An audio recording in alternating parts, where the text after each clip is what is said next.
اللہ کی مخلوق کے حقوق بھی ادا کرو، اللہ کے حقوق بھی ادا کرو، نماز قائم کرو۔ اللہ کے حق میں سب سے پہلے کیا ہے؟ نماز۔ اللہ کہتا ہے تم آزاد نہیں ہو، انڈیپینڈنٹ نہیں ہو، ہر چیز میں میرے محتاج۔ وَإِن تَعُدُّوا نِعْمَتَ اللَّهِ لَا تُحْصُوهَا، اللہ کی نعمتوں کو گننا شروع کر دو، قلم گھس کے ختم ہو جائیں، سیاہی دنیا کی ختم ہو جائے۔ اللہ کے جو تم پر اکیلے پر احسانات ہیں، ان احسانات کی فہرست ختم نہیں ہوگی، تو پھر آزادی ہم پہ جچتی نہیں ہے۔ بچپن میں ماں کی نعمت دے دی، جو جس نے پالا، باپ کی نعمت دے دی جس نے سہارا دیا، خاندان دیا، دوست احباب دیے، پیسہ دیا۔ آپ کہہ سکتے ہو ہمارے پاس تو پیسہ ہے ہی نہیں۔ بھائی آپ اپنے آپ کو کمپیئر کر رہے ہو اپنے سے زیادہ مالداروں سے، ان سے کمپیئر کرنا چھوڑ دو، آپ اپنے سے کمتر لوگوں سے کمپیئر کرو تو بہت پیسہ دیا ہے۔ فٹ پاتھ پہ سونے والے لوگ بھی ہیں، آپ گھروں میں سو جاتے ہو۔ ایسے لوگ بھی ہیں 2 وقت کا، 1 وقت کا کھانا نہیں مل رہا، آپ کو 2 ٹائم پیٹ بھر کے کھاتے ہو، 3 ٹائم پیٹ بھر کے کھاتے ہو۔ ناشکری کی تو پھر کوئی انتہا ہے ہی نہیں۔ تو بھائی ہم اللہ کے غلام ہیں، اور ہم نے نظریاتی طور پر بھی اپنے آپ کو اللہ کا بندہ سمجھنا ہے، غلام سمجھنا ہے، اور عملی طور پر یہ ثابت کرنا ہے کہ اللہ ہم آزاد نہیں ہیں۔ تو اللہ نے ہمیں حکم دیا نماز قائم کرنے کا۔ سب سے زیادہ قرآن میں جس چیز کا، حدیث میں جس چیز کا حکم ہے کہ جو اپنے آپ کو اللہ کا بندہ اور غلام سمجھتے ہیں وہ نماز بولو قائم کرتے ہیں۔ نماز پہ کوئی کمپرومائز نہیں، سفر ہو، حضر ہو، بیماری ہو، صحت ہو، غربت ہو، دولت ہو، جیسے بھی حالات ہو۔ ان الصلاۃ کانت علی المؤمنین کتابا موقوتا، اللہ کہتے ہیں نماز مومنین پر مقررہ وقتوں میں فرض ہے۔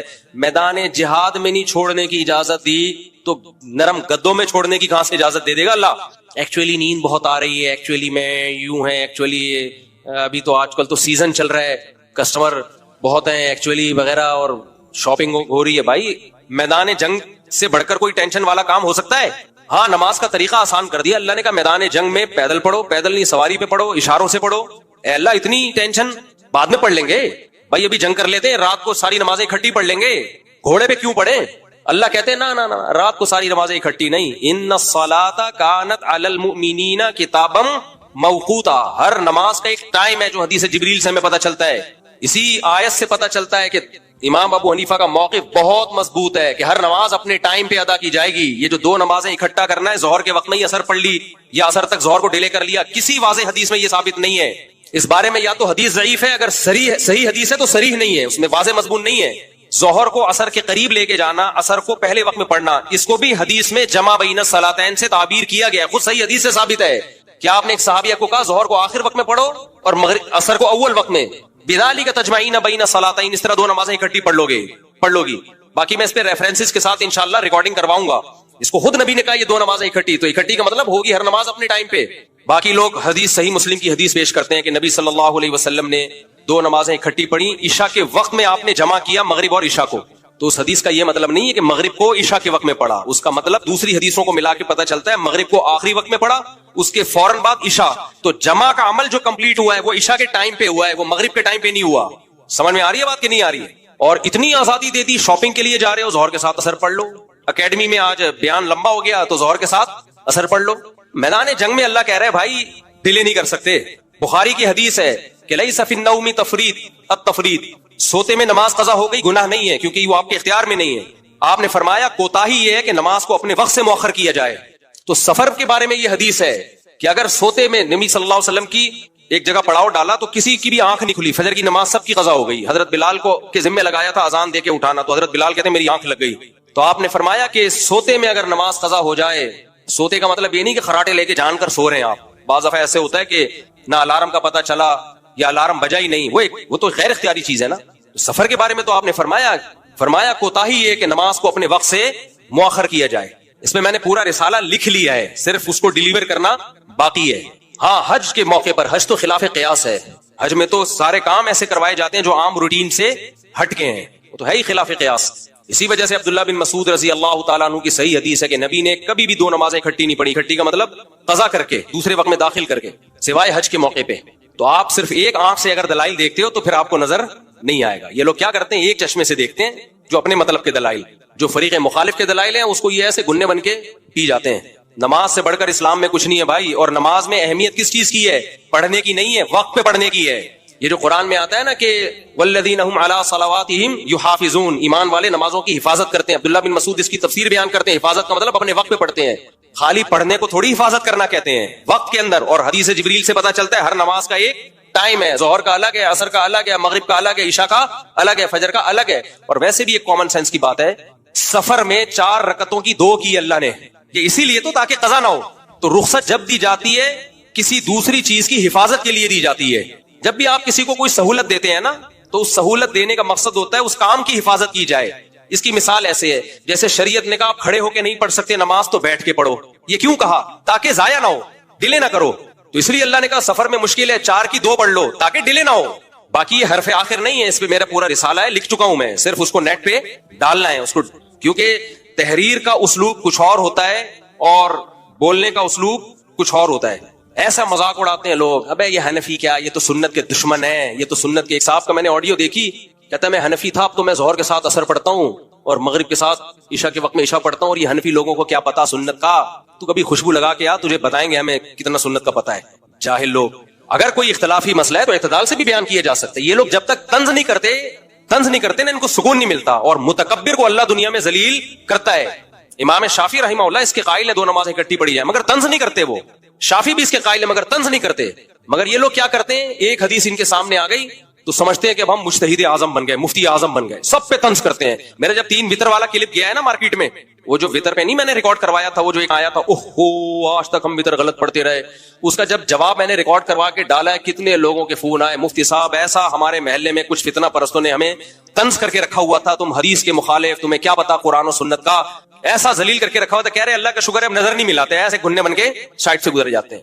آپ کی ایک رائے ہے، آپ 100 دفعہ رکھو، اختلافی مسئلہ ہے، لیکن یہ طنز، دوسرے کو نیچا دکھانا، دوسرے کو کہنا اندھی تقلید کرتے ہو، علم کہاں ہے ان لوگوں کے پاس، یہ تکبر ہے. اور متکبر کو اللہ دنیا میں ذلیل کرتا ہے. اس میں ہمارا موقف بہت مضبوط ہے، سفر ہو یا حضر ہو. حج کے علاوہ 2 نمازیں آپ اکٹھی اس طرح سے تو پڑھ سکتے ہو، ظہر کو ڈیلے کرو آخری وقت میں، عصر کو اول وقت میں. اس طرح حدیث سے ثابت ہے، انشاءاللہ ریکارڈ کرواؤں گا میں. باقی اس طرح کے ظہر کو ڈیلے کر کے عصر کے ٹائم میں داخل کر دو. ہمارا دعویٰ یہ کہ اس بارے میں اگر حدیث ہے تو صحیح نہیں ہے، صحیح ہے تو صریح نہیں ہے، واضح نہیں ہے. جیسے صحیح مسلم کی حدیث ہے نا، عشاء کے وقت میں آپ نے جمع کیا، تو یہ صحیح حدیث تو ہے، صریح تھوڑی ہے. جمع کرنے کا مطلب یہ تھوڑی کہ مغرب کو عشاء کے وقت میں پڑھا ہے. جمع کا عمل جو ہوا ہے کہ مغرب کو آخری وقت میں، اور جب عشاء پڑھی ہے عشاء کے وقت میں، تو جمع کا عمل کمپلیٹ کب ہوا ہے؟ وہ عشاء کے وقت میں ہوا ہے. خیر یہ الگ ٹاپک ہے. تو اللہ کی غلامی میں سب سے پہلے کیا ہے میرے بھائی؟ نماز. سب سے پہلا اللہ کے حقوق میں سوال کس کا ہوگا؟ نماز کا ہوگا. نماز کے بغیر اللہ اسلام کو مانتا نہیں سب سے پہلے. اور صحابہ سے یہ بات ثابت ہے کہ جو نماز سیدھی کر لے گا اس کے باقی اعمال بھی اللہ سیدھا کر دیں گے. سب سے پہلے تو فجر کی نماز ہے. فجر کو اس لیے کہا جاتا ہے اس نے فجر پڑھ لی باقی بھی پڑھ لے گا. تو نماز کو سب سے پہلے سیدھا کرنے کی ضرورت ہے. آج ہو کیا رہا ہے، بس یہ واقعہ سنا کے بیان ختم کرتا ہوں. گرمی بھی بہت ہو رہی ہے، لوگوں کا کانسیپٹ ہی خراب ہو گیا بھائی نماز کے بارے میں. میں نے کئی بار یہ واقعہ سنا ہے، پرانا ہو گیا، اب کسی کو نہیں پتا چلے گا کس کی بات ہو رہی ہے. خاتون نے کہا میرا بھائی کی ڈیتھ ہو گئی، مفتی صاحب بہت نیک تھا، بہت نیک تھا، بڑا اللہ والا تھا. میں نے کہا ماشاء اللہ ماشاء اللہ. میں نے کہا نماز پڑھتا تھا کہ بس نماز نہیں پڑھتا تھا، وہ بس نماز نہیں پڑھتا تھا. ابے نماز نہیں پڑھتا تھا تو نیک کہاں سے ہو گیا؟ اللہ کا اتنا بڑا حق ادا نہیں کر رہا. یہ بات کوئی غیر مسلم کہے تو سمجھ میں آتی ہے، مسلمان کہے کہ بے نمازی تھا لیکن کیا تھا؟ نیک تھا. یہ ایسے ہی ہے جیسے کسی خاتون کے شوہر مر گئے، وہ بیچاری میت کی تعریف کر رہی ہے، ہائے میرے میاں اتنے اچھے تھے اتنے اچھے تھے. بہن آج تک کسی عورت کو کبھی نظر بھر کے نہیں دیکھا، جب بھی دیکھا ٹک ٹکی باندھ کے دیکھا ہوں. اب تعریف تو کرنی تھی نا، جھوٹ بھی نہیں بولنا چاہتی تھی. یعنی وہ بتانا چاہ رہی تھی میں جب بیٹھی ہوتی تھی تو کسی انٹی کو نہیں دیکھتے تھے، میرے خوف سے کنکھیوں سے دیکھتے تھے، بس وہ اتنے نیک تھے. تو بھائی نیک کہاں سے ہو گئے جو ٹک ٹکی باندھ کے عورتوں کو جھانک رہا ہے؟ تو ایسے ہی بھائی بے نمازی نیک نہیں ہو سکتا. اللہ نہیں مانتا بے نماز. اسلام میں سب سے پہلے کیا ہے؟ نماز. اور حقوق العباد میں سب سے پہلے والدین. حقوق العباد میں سب سے پہلے باپ اور ماں، بس باقی سب اس کے بعد. آپ ماں باپ کے ساتھ اچھے نہیں ہو پھر اللہ نہیں مانے گا آپ کو. اچھا دوستوں کے ساتھ تو سبھی اچھے ہو جاتے ہیں بھائی. تو اللہ ہم میں عبدیت پیدا کرے. اللہ ہمیں یہ سمجھنے کی توفیق عطا فرمائے کہ ہم اس کے غلام ہیں، اور غلام بن کے رہے. ہمیں حکم دیا کہ 2 رکعت کے بعد قعدہ مت کرو وتر میں. وتر کی نماز میں ہلکا سا چینج آتا ہے. وتر کی نماز میں آپ کو 2nd رکعت میں تشہد ادا نہیں کرنا ہوتا. نماز میں تشہد کا ایلیمنٹ وہ ہوتا ہے جہاں ہم بیٹھتے ہیں اور اتحیات ادا کرتے ہیں. نارملی تشہد 2nd اور 4th رکعت میں ادا کیا جاتا ہے جو ایون نمبر کی رکھتے ہوتی ہیں، لیکن رسول اللہ صلی اللہ علیہ وسلم نے بہت کلیئر کیا ہے. نبی علیہ السلام نے فرمایا کہ جب تم وتر کی نماز ادا کرو تو 2nd رکعت میں تشہد ادا مت کرو. میرا ان سے سوال یہ کہ کہاں حکم دیا؟ کوئی ایک حدیث آپ پیش کریں. نبی صلی اللہ علیہ وسلم پہ آپ نے اتنا بڑا بہتان باندھ دیا اور اتنے دعوے کے ساتھ اور ایسے ناٹک کے ساتھ اور ایسے اسٹائل کے ساتھ آپ نے کہاں ارشاد فرمایا کہ 2 رکعت کے بعد قعدہ مت کرو؟ وہ حدیث آپ ذرا پیش کریں. جو آپ نے حدیث پیش کی ہے کہ نبی صلی اللہ علیہ وسلم نے وتر کو مغرب کے مشابہ پڑھنے سے منع کیا. رسول اللہ صلی اللہ علیہ وسلم نے فرمایا کہ اپنی وتر کی نماز کو مغرب کی نماز کی طرح ادا مت کرو. میں آپ کے سامنے پورے الفاظ اس حدیث کے پڑھ کے سنا دیتا ہوں, اسی سے آپ کو پتہ چل جائے گا کہ نبی نے جو وتر کو مغرب کے مشابہ پڑھنے سے منع کیا ہے, اس منع کرنے کا مطلب کیا ہے. نبی علیہ السلام نے جو ہمیں منع کیا ہے نا کہ وتر کی نماز کو مغرب کی طرح ادا نہ کرو, اس میں بہت مائنیوٹ سا چینج ہے. جیسے ہم مغرب کی نماز میں پہلی رکعت ادا کرتے ہیں, سیکنڈ رکعت میں بیٹھ جاتے ہیں, تشہد میں اتحیات ادا کرتے ہیں, پھر تھرڈ رکعت کے لیے کھڑے ہوتے ہیں, اور پھر تھرڈ رکعت بھی ویسے ہی ادا ہوتی ہے جیسے سیکنڈ کی تھی, ود دی ایڈیشن آف درود اینڈ دین سلام. وتر کی نماز میں ہلکا سا چینج آتا ہے. وتر کی نماز میں آپ کو سیکنڈ رکعت میں تشہد ادا نہیں کرنا ہوتا. نماز میں تشہد کا ایلیمنٹ وہ ہوتا ہے جہاں ہم بیٹھتے ہیں اور اتحیات ادا کرتے ہیں. نارملی تشہد سیکنڈ اور فورتھ رکعت میں ادا کیا جاتا ہے جو ایون نمبر کی رکھتے ہوتی ہیں, لیکن رسول اللہ صلی اللہ علیہ وسلم نے بہت کلیئر کیا ہے. نبی علیہ السلام نے فرمایا کہ جب تم وتر کی نماز ادا کرو تو سیکنڈ رکعت میں تشہد ادا مت کرو, اور تھرڈ رکعت میں ڈائریکٹلی کھڑے ہونے کے بعد تشہد ادا کرو, درود پڑھو, دعا کرو اینڈ موو آن.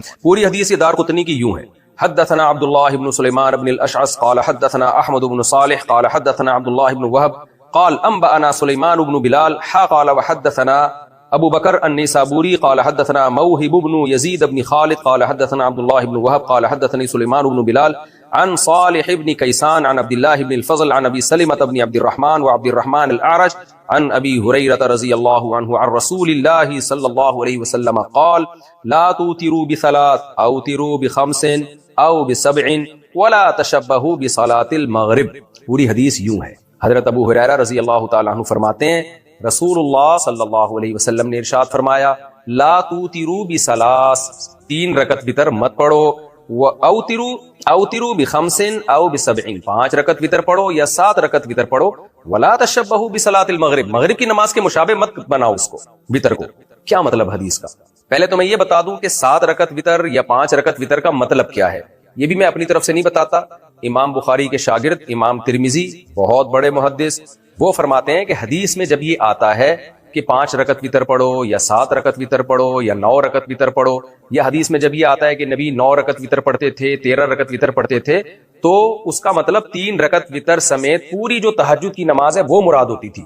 وتر اصل میں عربی میں کہتے ہیں آڈ کو, جو 2 پہ ڈیوائیڈ نہ ہو سکے. ایون آڈ, ایون کہتے ہیں جو 2 پہ ڈیوائیڈ ہو, آڈ جو 2 پہ ڈیوائیڈ نہ ہو.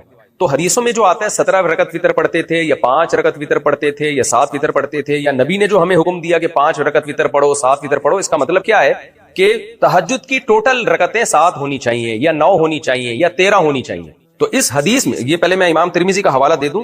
امام ترمذی کی جلد نمبر 2 صفحہ نمبر 320 پہ لکھتے ہیں قال اسحاق بن ابراہیم معنى ما روی ان النبی صلی اللہ علیہ وسلم کان یوتر ب13 قال انما معناه انه كان يصلي من الليل 13 ركعه مع الوتر. کہتے ہیں جو نبی صلی اللہ علیہ وسلم سے مروی ہے نا کہ آپ صلی اللہ علیہ وسلم 13 رکعت وتر پڑھتے تھے, اس کا مطلب یہ ہوتا ہے کہ وتر سمیت ٹوٹل رکعتیں 13 ہوتی تھیں, تہجد بھی اس میں ملا کے راوی نے بیان کیا. فنصبت صلاۃ اللیل الی الوتر, تو پوری رات کی نماز وتر کی طرف منسوب کر دی گئی ہے. اور آگے پھر اسی کے آگے انہوں نے دلیل دی ہے کہ حدیث میں آتا ہے اوتروا یا اہل القرآن, اے اہل قرآن وتر پڑھو. یہاں صرف وتر مراد نہیں ہے, پوری تہجد وتر سمیت مراد ہے. یہ امام ترمذی کی آپ عبارت دیکھ سکتے ہیں جو اسحاق ابن ابراہیم کے حوالے سے انہوں نے ذکر کی ہے. تو اب حدیث کا مطلب اب سمجھیں. میں دوبارہ اب حدیث کا ترجمہ کرتا ہوں. نبی نے فرمایا لا توتروا بثلاث, دارقطنی کی حدیث جو بھائی صاحب نے پیش کی, 3 رکعت وتر مت پڑھو. اوتروا بخمس او بسبع, 5 پڑھو یا 7 پڑھو. اچھا اس میں تو 5 اور 7 ہے, دارقطنی ہی میں حضرت ابو ہریرہ سے آگے بھی ہے, وہ بھی میں پڑھ دیتا ہوں. حضرت ابو ہریرہ رضی اللہ تعالیٰ عنہ فرماتے ہیں, یہ دارقطنی شرح معانی الاثار میں حدیث نمبر 1739 اس میں ہے. حضرت ابو ہریرہ رضی اللہ تعالیٰ عنہ فرماتے ہیں لا توتروا بثلاث, 3 رکعت وتر مت پڑھو. تشبہوا بالمغرب, اس سے تم مغرب کے مشابہ بنا دو گے اس کو. بلکہ کیا کرو, ولیکن بلکہ لیکن, اوتروا بخمس, 5 رکعت وتر پڑھو, او بسبع 7 پڑھو, او ب9 یا 9 پڑھو, او ب11 یا 11 پڑھو. صاف پتہ چل گیا بھائی, اس کا مطلب ہے کہ صرف 3 نہیں پڑھو. ہوتا یہ ہے کہ مغرب کی نماز سے پہلے عام طور پر نوافل نہیں پڑھے جاتے, اگرچہ جائز ہیں, حدیث سے ثابت بھی ہیں, لیکن اس کی کوئی زیادہ ترغیب نہیں ہے اور معمول بھی عام طور پہ لوگوں کا نہیں ہوتا. تو نبی صلی اللہ علیہ وسلم فرما رہے ہیں کہ وتر بھی مغرب کی طرح مت پڑھو کہ صرف 3 رکعتیں, بلکہ وتر سے پہلے 2 رکعتیں یا 4 رکعتیں یا 6 رکعتیں یا 8 رکعتیں پڑھو, تاکہ پوری صلاۃ اللیل تمہاری کم سے کم 5 رکعتوں پر مشتمل ہو یا 7 رکعتوں پر مشتمل ہو یا 9 رکعتوں پر مشتمل ہو یا 11 رکعتوں پر مشتمل ہو. یعنی تہجد کا اہتمام کیا کرو, خالی وتر نہیں پڑھ لیا کرو رات کو اٹھ کے, اس سے پہلے نوافل بھی پڑھا کرو. تو یہ استحبابی حکم ہے، وجوبی حکم نہیں ہے، کیونکہ تہجد پڑھنا واجب نہیں ہے. تو یہ ترغیب دی جا رہی ہے کہ وتر سے پہلے بھی نماز ہونی چاہیے. اب دوبارہ حدیث کا میں ترجمہ کر دیتا ہوں آپ سے پوچھتا ہوں کہ اس کے علاوہ کچھ اور مطلب بنتا ہے تو آپ بتائیں.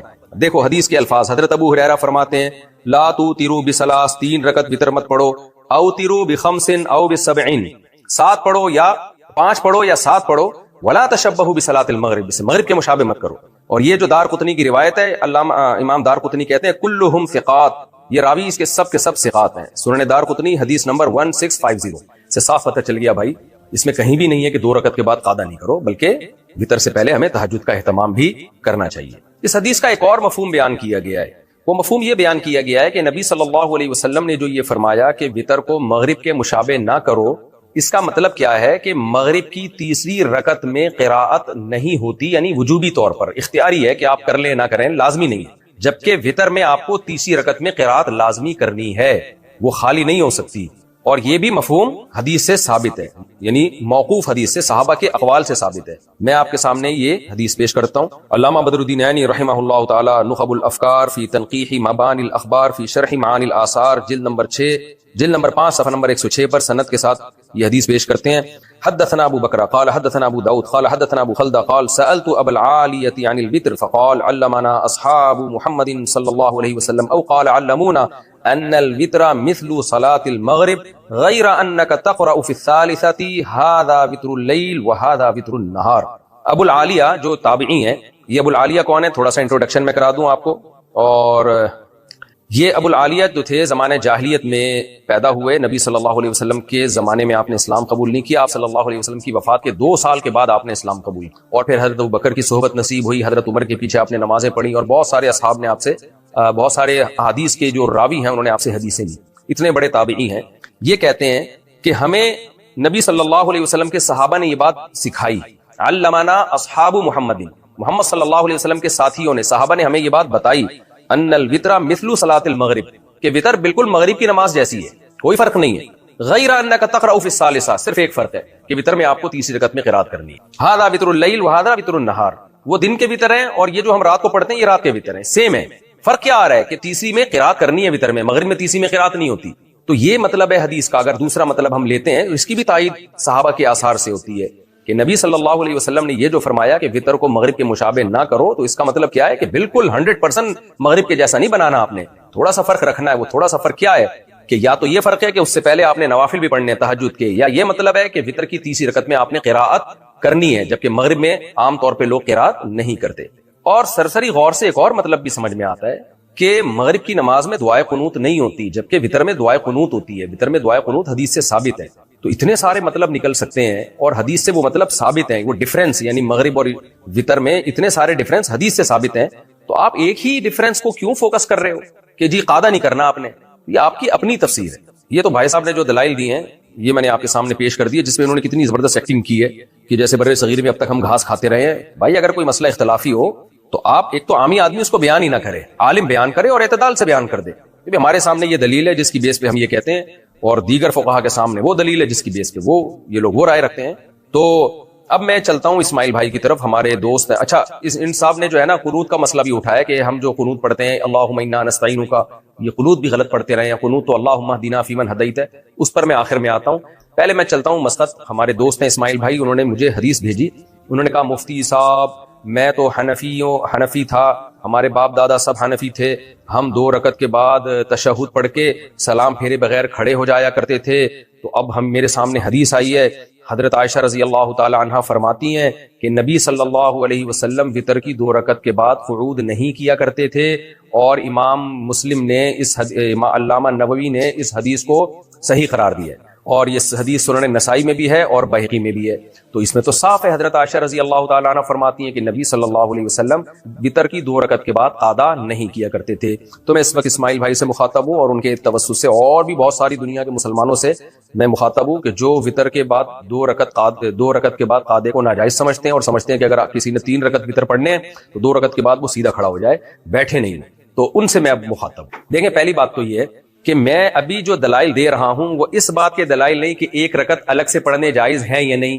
وطر کے 2 رکعتوں کے بعد قادہ کر کے سلام پھیرنا جائز ہے یا نہیں، یہ ایک الگ ٹاپک ہے، اس پر میں الگ سے کلپ ریکارڈ کرواؤں گا انشاءاللہ۔ ابھی میرا ہدف یہ ہے، میرا ٹاپک یہ ہے کہ اگر کوئی شخص 3 رکعت وطر پڑھ رہا ہے تو 2 رکعتوں کے بعد قادہ کرے گا یا قادہ نہیں کرے گا، اس مسئلے کو کلیئر کر رہا ہوں۔ قادہ کر لیا تو سلام پھیرے گا کہ نہیں پھیرے گا، یہ ایک الگ ٹاپک ہے۔ ابھی ایک اکٹھے 3 وطر اگر کوئی پڑھ رہا ہے تو 2 رکعتوں کے بعد قادہ کرے گا یا نہیں کرے گا۔ ہمارا دعویٰ یہ ہے کہ وہ قادہ کرے گا اور سلام پھیرے بغیر کھڑا ہو جائے گا۔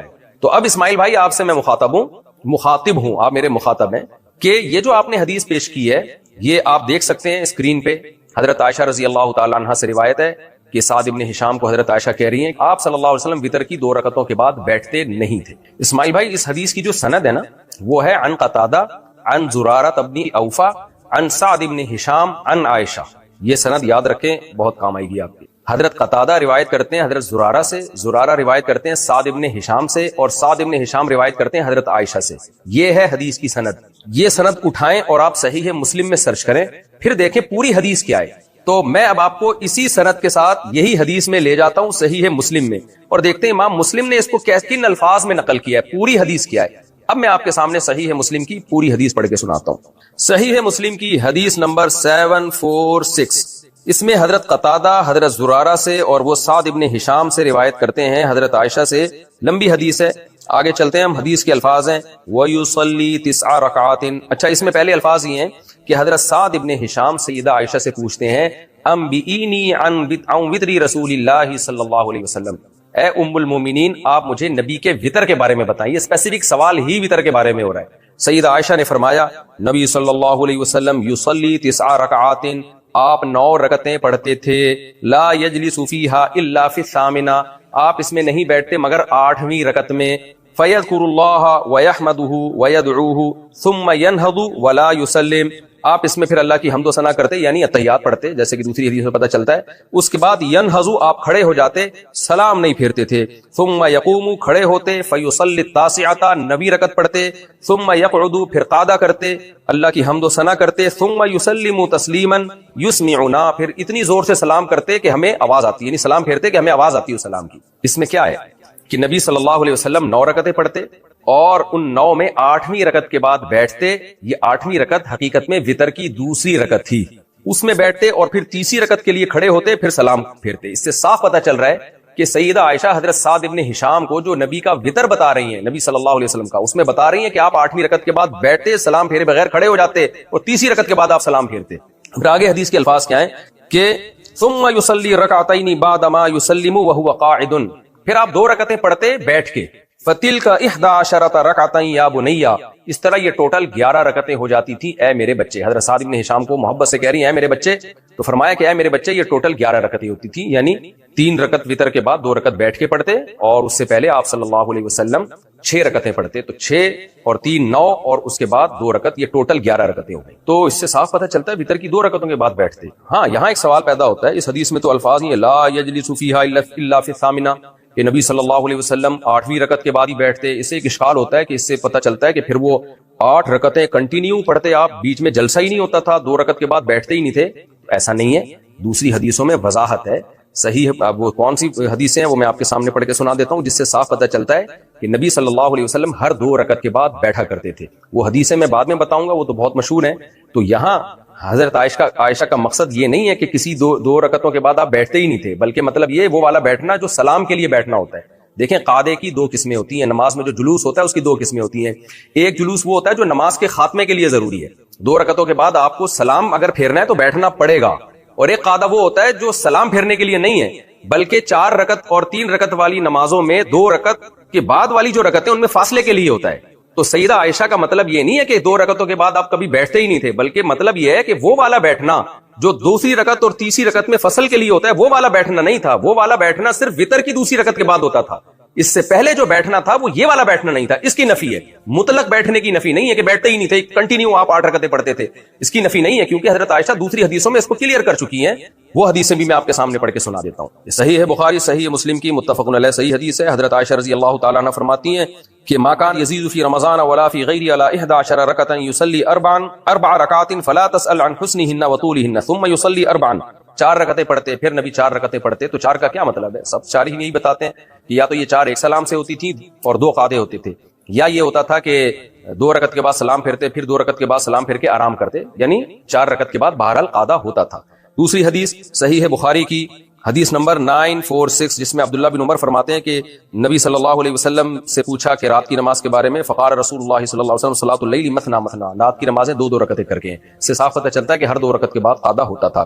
اسی طرح عبداللہ بن عباس رضی اللہ تعالی عنہ کی روایت ہے جس میں حضرت عبداللہ بن عباس، صحیح بخاری حدیث نمبر 947، حضرت عبداللہ بن عباس رضی اللہ عنہ فرماتے ہیں کہ نبی صلی اللہ علیہ وسلم نے تہجد میں صلی رکعتین، 2 رکعتیں پڑھی، ثم رکعتین، پھر 2 رکعتیں پڑھی، ثم رکعتین، پھر 2 رکعتیں پڑھی، ثم رکعتین، پھر 2 رکعتیں پڑھی، ثم رکعتین، ثم اوتر، پھر اس کے بعد آپ نے وتر پڑھے، تو 2 رکعتیں کر کے ہے۔ تو اب ان بخاری کی حدیثوں کو مسلم کی حدیثوں کے ساتھ ملائیں، مسلم کی حدیث کے ساتھ، تو صاف پتہ چل جائے گا حضرت عائشہ جو یہ کہہ رہی ہیں کہ نبی 9 رکعتیں پڑھتے تھے اور 8ویں کے بعد بیٹھتے تھے، تو یہاں بیٹھنے کا مطلب وہ والا بیٹھنا جو دوسری رکعت اور تیسری رکعت میں فصل کے لیے ہوتا ہے۔ اس میں صاف پتہ چل رہا ہے کہ نبی صلی اللہ علیہ وسلم وتر کی دوسری رکعت کے بعد بیٹھتے تھے۔ اسماعیل بھائی اب آپ دیکھیں، آپ نے جو حدیث پیش کی ہے وہ ہے بہقی کی، اسی سند سے میں جو حدیث پیش کر رہا ہوں وہ ہے صحیح مسلم کی۔ اس میں صاف ہے کہ نبی 2 رکعتوں کے بعد قعدہ کیا کرتے تھے۔ اب یا تو ہم اس صحیح مسلم کی حدیث کی بیس پر بہقی کی حدیث کو رد کر دیں کہ بھائی وہ اس کے ٹکر کی نہیں ہے لہذا اس کو قبول نہیں کیا جائے گا، یا اس کی کوئی مناسب تعویل کر لیں۔ تو رد کرنے سے بہتر ہے تعویل کر لیں۔ وہ تعویل کیا ہے؟ سیدہ عائشہ نے جو فرمایا کہ نبی وتر کی 2 رکعتوں کے بعد بیٹھتے نہیں تھے، اس بیٹھنے کا مطلب وہ والا بیٹھنا جو سلام پھیرنے کے لیے بیٹھنا ہوتا ہے۔ تو سیدہ عائشہ اصل میں رد کر رہی ہیں ان لوگوں پہ جو 2 رکعت کے بعد قعدہ کر کے سلام پھیر دیتے ہیں، ان پہ رد کر رہی ہیں۔ بھائی سلام پھیرنے والا بیٹھنا نہیں تھا، اور یہ ہوائی بات نہیں ہے، اس کی تائید صحیح کس حدیث سے ہوتی ہے جس میں یہی حدیث ہے، یہی راوی ہیں، حضرت قتادہ زرارہ ابن اوفا سے، زرارہ ابن ابی اوفا سعد ابن ہشام سے، سعد ابن ہشام سیدہ عائشہ سے نقل کرتے ہیں کہ نبی حضرت عائشہ رضی اللہ تعالی عنہ فرماتی ہیں کان النبی صلی اللہ علیہ وسلم لا یسلم رکعتین الوتر، نبی صلی اللہ علیہ وسلم وتر کی 2 رکعتوں کے بعد سلام نہیں پھیرتے تھے۔ وہی سند ہے بالکل۔ اس سے صاف پتہ چل رہا ہے بھائی سیدہ عائشہ کا اصل مقصد سلام کی نفی کرنا ہے، قعدے کی نفی کرنا نہیں ہے۔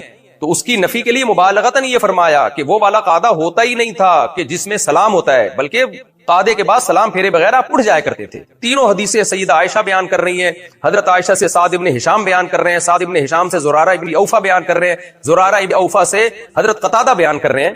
تو اب اس کے بعد کیا رہ گیا؟ صاف پتہ چلتا ہے بھائی وتر کی 2 رکعتوں کے بعد قعدہ بھی ہوتا تھا اور سلام پھیرے بغیر نبی صلی اللہ علیہ وسلم اٹھ جایا کرتے تھے۔ تو یہ تو مسئلہ ہو گیا کلیئر۔ اب میں آپ کے پاس صحابہ کے کچھ عمل پیش کرتا ہوں کہ صحابہ کرام وتر کی 2 رکعتوں کے بعد قعدہ کیا کرتے تھے اور اس کے بعد پھر کھڑے ہو جایا کرتے تھے۔ عبداللہ بن عمر تو 2 رکعت کے بعد سلام بھی پھیرتے تھے، وہ عبداللہ بن عمر رضی اللہ تعالیٰ عنہ کا اپنا عمل تھا۔ اس کے دلائل کیا ہیں اور اس کا جواب کیا ہے وہ میں کسی اور کلپ میں انشاءاللہ ریکارڈ کرواؤں گا۔ ابھی تو میں اس کو فوکس کر رہا ہوں کہ اگر کسی نے 3 رکعتیں پڑھنی ہیں تو 2 رکعت کے بعد وہ قعدہ کرے گا، حدیث سے یہی بات ثابت ہے۔ سب سے پہلے تو وہی حدیث جو علامہ عینی نے سند کے ساتھ، اس حدیث کے سارے راوی صحاح ستہ کے راویوں میں سے ہیں، یعنی صحاح ستہ کے تمام مصنفین نے ان حدیث کے راویوں سے حدیثیں نکالی ہیں۔ بخاری، مسلم، امام ابو داؤد، سب کتابوں میں ان حدیث کے اس کے راوی موجود ہیں سوائے ابو خلدہ جن کا نام خالد ابن دینار ہے۔ ان کی حدیث صحیح مسلم اور ابن ماجہ میں نہیں ملتی، باقی اس حدیث کے جو باقی راوی ہیں وہ سب میں ملتے ہیں ہمیں۔ تو اور یہ جو ابو خلدہ ہیں باقیوں نے ان سے حدیثیں لی ہیں، باقی صحاح ستہ کے مؤلفین نے۔ تو یہ کیا فرماتے ہیں؟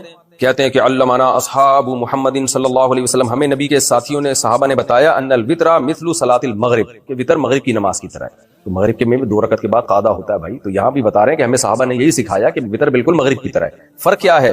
غیر انک تقرأ فی الثالثۃ، آپ وتر میں تیسری رکعت میں بھی پڑھتے ہیں، ھذا وتر اللیل و ھذا وتر النہار، یہ رات کے وتر ہیں اور وہ دن کے وتر ہیں، مغرب کی نماز دن کے وتر ہیں۔ اس سے صاف پتہ چلتا ہے کہ وتر مغرب کی طرح ہی ہے، دونوں میں قعدہ ہوتا ہے، اس میں بھی قعدہ ہوگا۔ ہم حضرت عمر رضی اللہ تعالیٰ عنہ کے قول کی طرف چلتے ہیں۔ بہقی نے روایت کی ہے حدیث نمبر 4808۔ امام بہقی کہتے ہیں اخبرنا ابو عبداللہ الحافظ قال انبأ احمد بن محمد بن صالح السمرقندی قال حدثنا ابو عبداللہ محمد بن نصر قال حدثنا ابو جعفر الدارمی قال حدثنا حبان بن ہلال قال حدثنا یزید بن زرع قال حدثنا حبیب المعلم قال قیل للحسن ان ابن عمر رضی اللہ عنہما كان يسلم في الركعتين من الوتر فقال كان عمر افقه من كان ينهض في الثالثة بالتکبیر۔